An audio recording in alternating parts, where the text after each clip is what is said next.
네, 마지막 주에 했던 것을 잠깐 복습하겠습니다. 도덕적 율법 10계명의 설명에 대한 것인데, 이 10계명은 우리와 어떤 관계가 있는가 하는 것입니다. 그것은 우리가 엄마 뱃속에서 태어나올 때는 하나님께서 우리의 양심 속에 이 법을 조금 새겨주셨는데, 그것을 자연법 또는 선천법이라고 하는데, 이 선천법을 갖고 태어난 우리는 인류는 오류의 암흑에 덮여 있어서 어떤 경배를 하나님이 기뻐하시는지 우리가 잘 깨닫지 못합니다. 하나님에 대해서는 이렇게 깨닫지 못하고, 또 자기 자신에 대해서는 자만심과 야심이 가득하여 이기심이 눈이 어두워서 자기를 볼 줄 몰라요. 자기가 어떠한 상황에 있는지를 볼 줄 모르고, 또 겸손히 자기를 낮출 줄을 모르고 자기의 그 불쌍한 가련한 상을 인정하지 못합니다. 그래서 주께서 우둔하고 거만한 우리에게 필요하다고 보셔서 우리에게 성문법, 문자로 기록된 법을 이 계명 10계명을 주시고, 선천법에서는 너무나도 희미했던, 어떤 면에서 희미했냐면은 하나님이라든가 하나님의 말씀이라든가 하나님께 경배한다든가 하나님을 경외한다든가 이런 것에 무관심한 우리를 각성시켜 주셔서 우리의 지성과 기억에 더욱 강력하게 감명을 주시려고 10계명 도덕적 율법을 주셨다고 설명합니다. 그리고 율법에는 잘못하면은 잘못한 대로 벌이 있어서 율법에는 용서가 없다고 그랬는데, 이것은 잔인하다는 뜻이 아니고요. 잘못하면은 용서가 없다 그러니까 너무 하나님은 잔인하신가, 그게 아니고, 하나님은 우리가 잘못한 것에 대해서 엄격하지만 공정하게 벌을 주신다는 뜻이에요. 이게 용서가 없다는 뜻은 그런 뜻입니다. 그리고 하나님의 율법이 이렇게 율법을 어겼을 때, 죄를 지었을 때 엄격한 데는 적극적인 목표가 있는데, 그것은 우리 자신이 너무 악하고, 또 이 율법에서 요구하는 것을 우리가 요구한 것을 우리가 받아들이고 우리가 해결할 능력이 없기 때문에, 그래서 지난번에는 율법에 대한 빚을 갚을 능력이 우리에게 없다고 그랬죠. 이래서 자기 자신에 대해서 실망을 하고, 그래서 하나님의 자비만을 구하면서 유일한 안전한 피난처인 그리스도에게로 우리를 가게 하시는 그런 목표가 있습니다. 그 다음에 율법에는 약속과 위협이 있다고 지난 시간에 말했습니다. 율법은 계명을 공순히 준수하는 자들에게는 현세의 행복을 주고 영원한 행복을 다 약속하셨습니다. 그런 약속이 있고, 그러나 계명을 어기는 자들에게는 벌로서 현세의 재난과 함께 영원한 죽음이 있으리라고 위협을 하십니다. 그래서 계명에, 하나님의 말씀 계명 율법에는 약속과 위협이 다 들어 있습니다. 또 율법은 하나님의 의를 완전하게 100% 완전하게 나타내기 때문에 부족한 것이 없습니다. 그래서 율법의 충족성에 대해서 말씀을 드렸고요. 율법에는 무엇이 부족해서 우리가 인간이 더 붙일 것이 없다는 것입니다. 우리에게 완전한 의를, 하나님께서 인정하시고 기뻐하시는 완전한 의를 율법 속에서 우리가 발견할 수 있습니다. 그래서 이제 이거는 지난 시간까지 얘기고요. 오늘 얘기는 이제, 오늘은 다 프린트 받으셨죠? 오늘 거기에 율법은 하나님의 율법이므로 우리에게 전적인 요구를 한다. 이것은 무슨 뜻이냐면, 율법은 하나님의 것이잖아요. 근데 우리도 하나님의 것이잖아요. 우리가 아담의 범죄 이후로 우리는 이제 사단의 밥이 됐잖아요. 사단의 손아귀에 놀아나는데, 하나님께서 예수 그리스도의 생명을 주고 우리를 사단의 손에서 끄집어냈죠. 그래서 그것을 속량이라고 그러잖아요. 값을 지불하고 찾아오는 것을 속량이라고 하는데, 예수님의 그 생명을 내놓고 우리를 사단의 손에서 구해내셨어요. 그래서 이제 율법도 하나님의 것이고 우리도 하나님의 것입니다. 그렇기 때문에 하나님은 우리가 율법을 잘 지키며 순종하기를 전적으로 요구를 하십니다. 그리고 부제목으로는 도덕적 율법은 입법자이신 하나님의 목적에 비추어 영적으로 이해하여 해석해야 된다. 제가 이번에 공부하면서 이거 배웠어요. 저는 율법이 영혼에 관계된다는 것을 잘 몰랐는데 이번에 배웠습니다. 자, 읽겠습니다. 율법 개개의 조항을 설명하기 전에 율법에 대한 전반적인 지식을 가져야 한다. 우선 율법에 의하면 사람의 생활이 외적으로 정직하게 될 뿐 아니라 우리의 내면도 정신적으로도 바르게 된다는 의견에 일치를 해야 된다고 그랬습니다. 그러니까 율법에 의해서 외적으로도 정직하고 내적으로도 정직하고 바르게 돼 있다는 거. 그래서 율법의 성격을 평가하려면 그 율법을 만드신 그 입법자의 성격에 비춰보아야 합니다. 예를 들면 우리 죽을 인간이 제정한 법, 대한민국에는 헌법이 있잖아요. 우리 인간이 제정한 법의 권한은 외적인 사회 질서의 범위를 벗어나지 못하죠. 그의 법규는 실제로 범행을 하지 않으면, 인간이 세운 법은 실제로 범행을 하지 않으면 위반한 것이 되지 않죠. 대한민국 법을 어긴 것이 아니죠. 그러나 하나님은 외적인 것보다 우리 내심의 순결, 우리 마음속에 있는 마음과 영혼의 순결에 더욱 유의하시기 때문에 우리가 십계명에서 간음하지 말라, 살인하지 말라, 도둑질하지 말라고 금하실 때는 마음속에 우리가 정욕을 품거나 마음속에 남을 미워하거나 남에 대해서 분노한 마음을 갖거나 남의 재산에 대해서 탐심을 갖거나 이런 것을 같이 금하신다 하셨습니다. 그래서 하나님이 영적 입법자로서 우리의 신체, 우리의 육체뿐 아니라 영혼도 상대해서 말씀하십니다. 그래서 우리가 남에 대해서 분노와 미움을 갖는 것은 영혼이 하는 살인이라고 그랬습니다.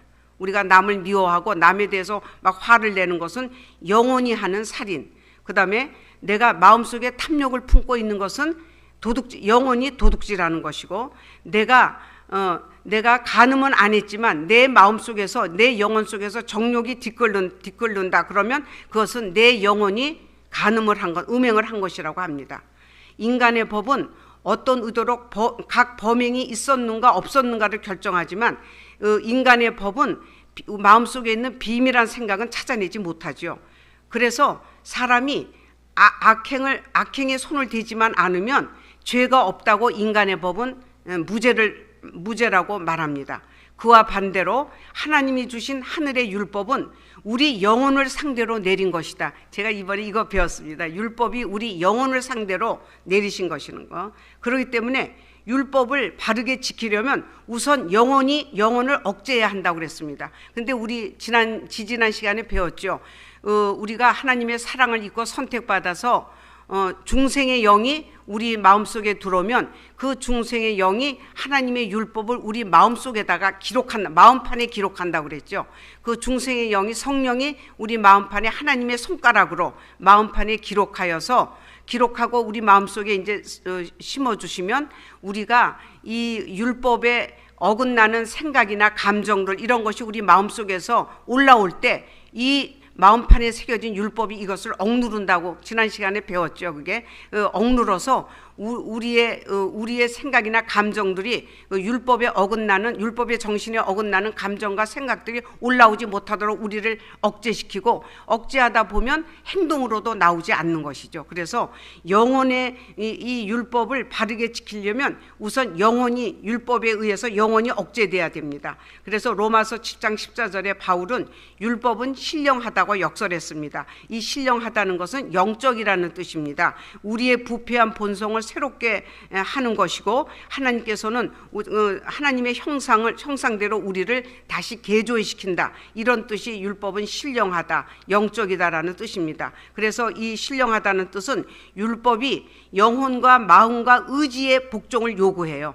영혼은 우리의 육신이 순종하는 것을 원하는 것이 아니고, 이 율법은 우리의 영혼을 억제해서 우리의 마음이, 우리 의지가 율법에 복종할 것을 요구하고 이렇게 요구하게 되면 우리의 육신은 억제가 되면은 이제 우리의 육신은 그런 거를 악행을 저지르지 않죠. 그래서 요구할 뿐더러 또 천사 같은 순교를 요구한다고 그랬어요. 이것은 천사 같은 순교를 요구한다 하는 것은 우리가 영혼이 율법에 의해서 억제를 당하면서 우리의 영혼의 그 간음이나 도적질이나 탐심이나 미워하는 마음이나 분노의 마음이 이제 억누러지게 되면 우리의 행동으로 그것이 나오지 않기 때문에 이 육의 오염이 씻어버려지기 때문에 오직 영의 향기만을 풍기는 것이 천사와 같은 순결이라고 그랬는데 이것도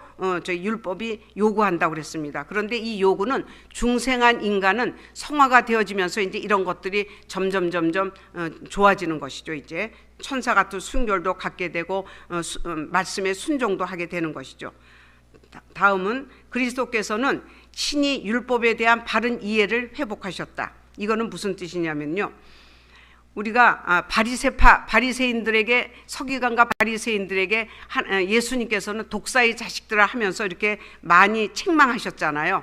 책망하셨는데 왜냐하면은 바리새파의 악한 견해는 율법에 위반되는 외면적인 행동을 하지 않는 사람, 외면적인 행동을 하지 않으면, 즉 도둑질하지 않고 간음하지 않고 살인하지만 않으면 율법을 다 지켰다고 이렇게 완수한 사람이라고 바리새파들은 그런 견해를 갖고 있었습니다. 그러나 그리스도께서는 이것이 참 위험한 오류라고 가짜 말을 막 퍼뜨렸습니다.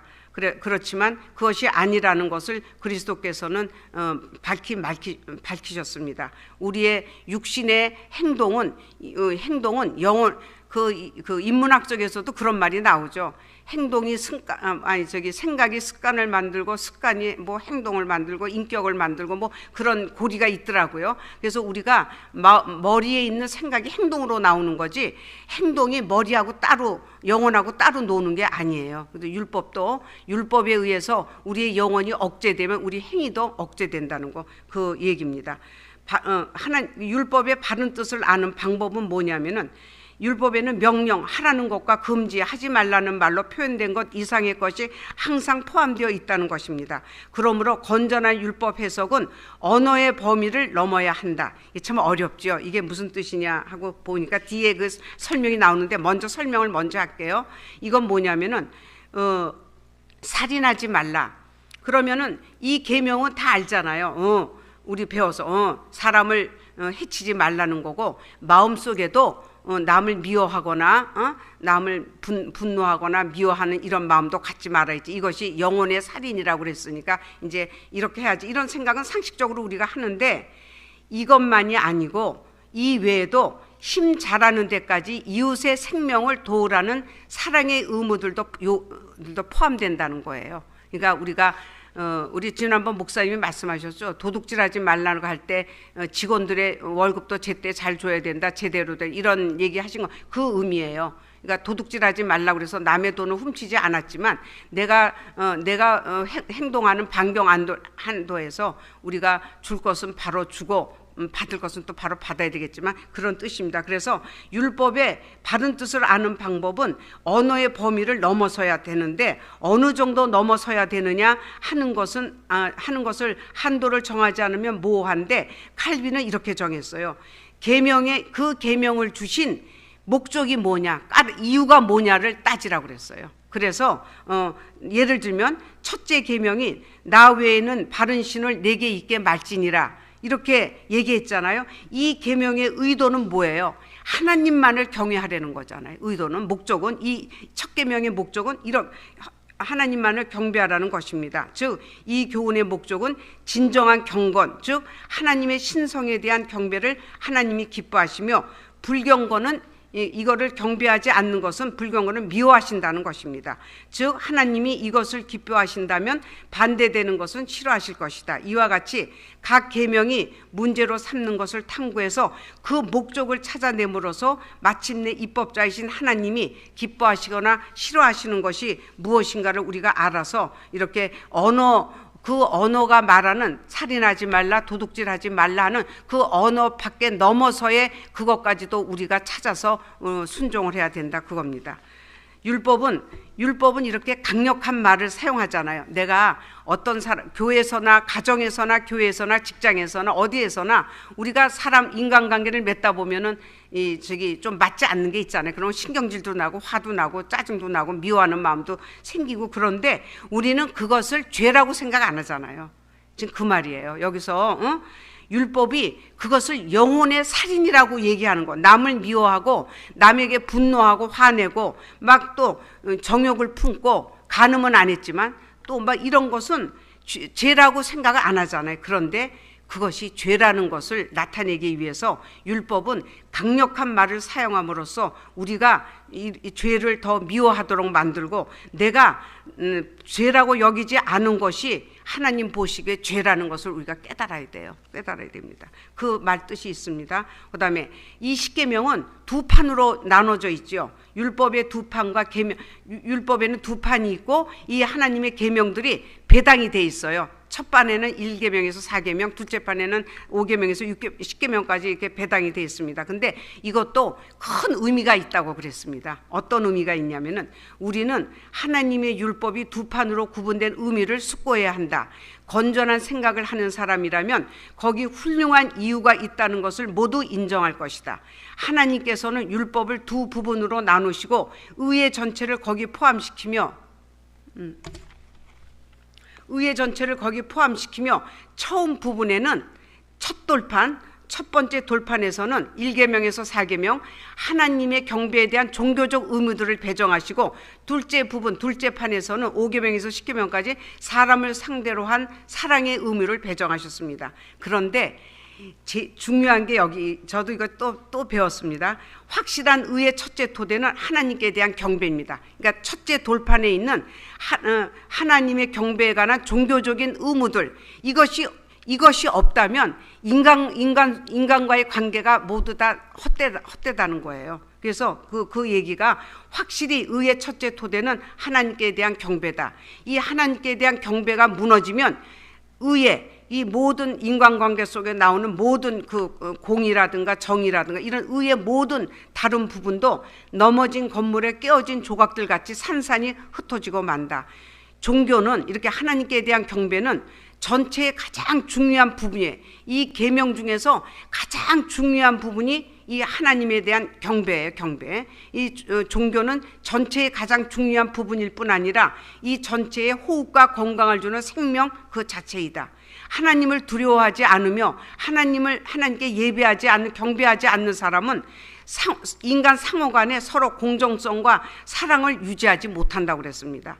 그러므로 우리는 하나님께 대한 경배를 의의 시초 또는 토대라고 부릅니다. 하나님께 대한 경배를 폐지하면 사람들끼리 실천하는 하나님의 경배 없이 우리 인간들끼리, 예수 믿지 않는 사람들이 인간관계를 의리를 지켜서 한다 이런저런, 그러니까 사람들끼리 실천하는 공평이나 극기와 절제는 하나님 보시기에 공허하고 무가치한 것이다. 그래서 우리는 하나님께 대한 경배를 근원과 정신이라고 부른다. 우리가 헌신 예배할 때 헌신도요, 헌신의 기초는 제일 먼저 헌신은 예배에서 시작한다고 칼빈이 그렇게 얘기했어요. 예배를 잘 드리는 것이 헌신의 첫 단추라는 거랍니다. 그래서 이렇게 우리가 따라서 첫째 돌판에서 하나님께서는 경건과 올바른 종교적 의무를 가르치시고 거기에 따라서 하나님의 숭엄성을 경배하라. 이 숭엄성은 제가 거기다 뜻을 적어놨죠. 위에서 거기에 숭엄성 하면 숭엄하다는 뜻은 높고 고상하여 범할 수 없을 정도로 엄숙하다. 그러니까 우리가 하나님의 신성을 경배하는데 하나님의 신성은 숭엄해요. 뭐냐면 하나님의 신성은 높고 고상해서 우리가 범할 수 없을 정도로 엄숙한 그것을 경배하라고 하십니다. 둘째 돌파는 하나님의 이름을 두려워하면서 하나님께 예배드리는 자가 어떻게 인간 사회에서 거기에 하나님을 두려워하고 하나님께 예배드리는 자로서 합당한 처신을 인간 사회 속에서 하며 살아갈 것인가 하는 그 이야기가 둘째 판에 있다는 것입니다. 그래서 주께서는 율법 전체를 두 제목으로 요약하셨다고 복음서 기자들은 말하는데, 우리는 마음을 다하고 목숨을 다하고